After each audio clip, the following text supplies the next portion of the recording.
Back in 2008, a paper dropped online from a totally unknown person, or maybe a group, called Satoshi Nakamoto. Just 9 pages long. But it wasn't for some academic journal or a big tech company. Nope. It was a blueprint for a brand new kind of money.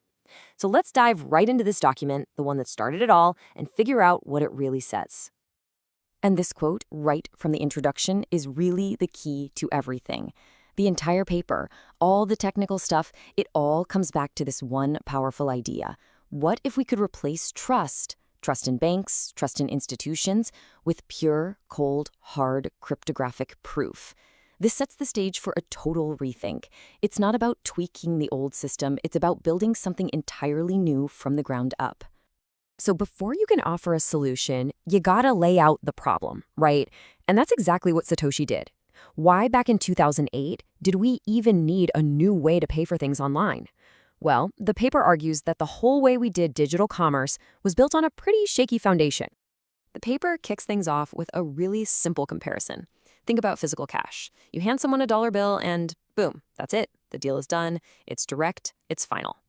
But online, every single payment has to go through a middleman, a bank, a credit card company. And that introduces a huge difference. Digital payments can be reversed. They kind of have to be to deal with fraud and mistakes. And that's the issue, right? That ability to reverse a payment, that reliance on a middleman, it just creates this whole mess of problems. The white paper calls it the trust-based model, and it points out that it makes everything more expensive. Suddenly, paying a few cents to read an article online? Forget about it, it's not practical. It also forces sellers to be suspicious of you, the customer, making them grab all this extra personal info just to cover themselves. This is the friction, the inefficiency Satoshi wanted to get rid of. Okay, so problem laid out. Now let's get to the solution. The goal here is to create something that acts just like physical cash, but for the internet. A true peer-to-peer electronic cash system. So, the basic idea here is something called an electronic coin. But here's the twist. It's not a file that sits on your hard drive. It's a history. It's just a long chain of who owned it before. You prove you own it now by being able to add the next link in that chain, digitally signing it over to the next person. It's a really elegant, totally digital way of thinking about ownership. In this right here is the million-dollar question. Well, let's be honest, it's the multi-billion-dollar question. It's called the double spending problem, and it's the thing that stopped digital cash from existing for decades. See, with a physical coin, it's easy. You can't give the same quarter to two different people. But a piece of digital data, you can copy and paste it a million times. So how do you stop that without a bank watching over everything? Satoshi's solution is it's so clever, and it has a few different parts. But it all starts with this one kind of radical idea. What if instead of a private ledger hidden away in a bank's server, we just create one giant public ledger that everyone can see and everyone agrees on? The key, the absolute game changer, is transparency. If every single transaction is broadcast out to the entire network for everyone to see, then trying to spend the same coin twice becomes impossible. The network sees the first transaction, accepts it, and when the second one comes along, they just go, nope, sorry, we already saw that coin get spent. The real trick is getting everyone to agree on the order of those transactions. To get everyone to agree on that order, the paper introduces this concept of a distributed timestamp server. You can think of it like a public notary for the whole network. Here's how it works. The network bundles up a bunch of recent transactions into a block.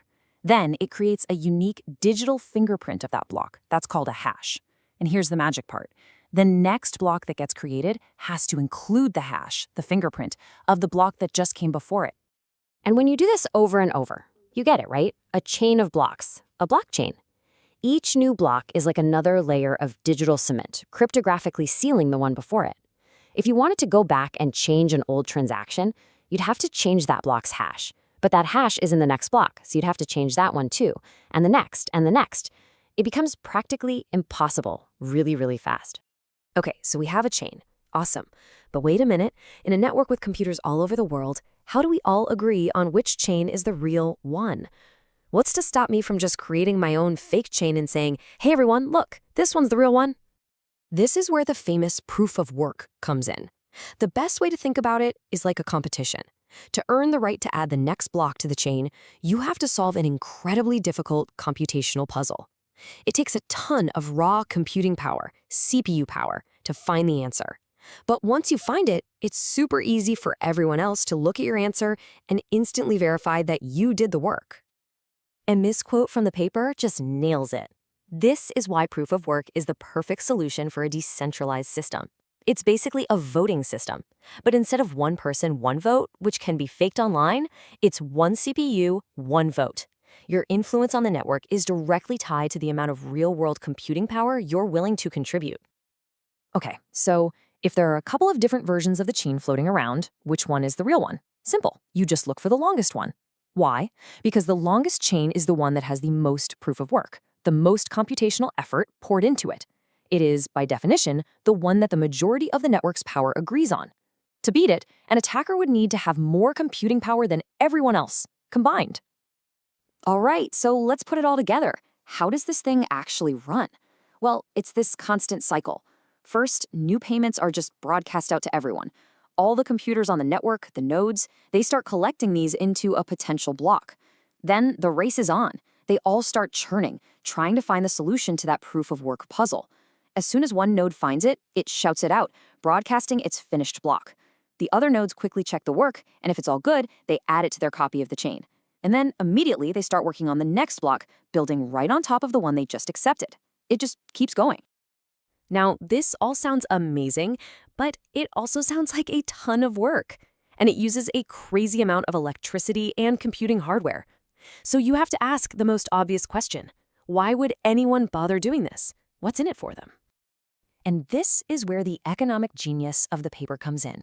There are two big incentives built right into the system. First, if you're the one who finds the solution and creates the new block, you get a prize. A special transaction pays you with brand new coins that were just created out of thin air. That's the block reward. And second, you also get to collect any little transaction fees that people might have attached to their payments to get them processed more quickly. And this analogy from the paper is just perfect. It's why we call it mining. The people participating aren't just running computers. They're like digital gold miners. They are spending real-world resources, electricity, processing power, to find something scarce and valuable. And just like gold mining, this is how new coins are discovered and put into circulation in a predictable way, without any central bank needing to print them. So the whole system is designed to make it way more profitable to just play by the rules. Think about it. Even if you were a greedy attacker with tons of computer power, why would you use it to try and break the system? You'd make way more money just using that power to mine honestly and earn the rewards. Attacking the network would just destroy the value of the very coins you're trying to control. And that's it. That brings us full circle.